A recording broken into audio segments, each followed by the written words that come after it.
As we start the work on setting a balanced budget for 2026-27, I'd like to explain in simple terms how the Council spends its money.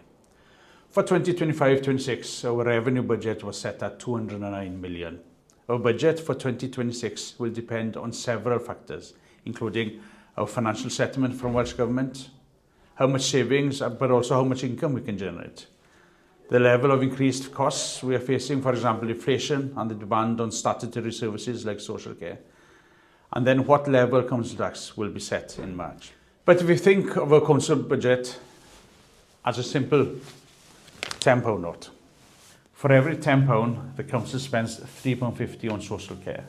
This means social care across all ages, from children through to adults.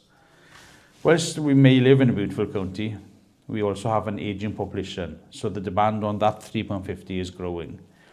That's why we're spending so much time, money and effort on trying to increase people's independence, for example, making better use of technology and promoting an early intervention and preventative approach. We then spend £3 on schools and lifelong learning, providing education to our children and young people in 41 schools across the county, as well as providing vocational training and a range of cultural services.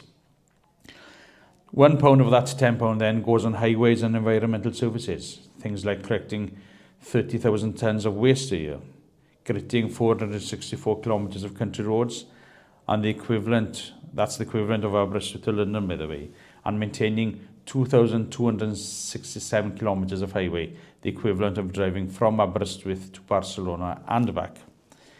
We then have a small number of non-negotiables, things that we have to spend on no matter what. Again, of that £10, 30 pence is spent as our contribution to the Fire Authority levy to fund the Mid and West Wales fire services.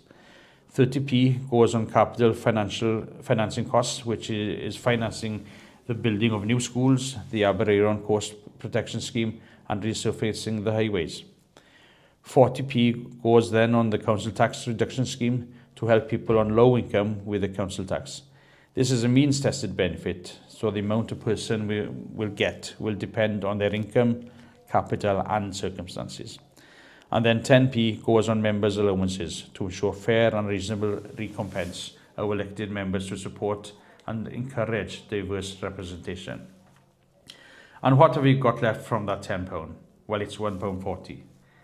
This then must be stretched across all our other services, things like customer contact, ICT and digital, including registrars, libraries and leisure centres, democratic services, including electoral registration and elections, economy and regeneration, that includes development control, planning enforcement and 6,550 kilometres of public rights of way, which is more than the entire UK coastline.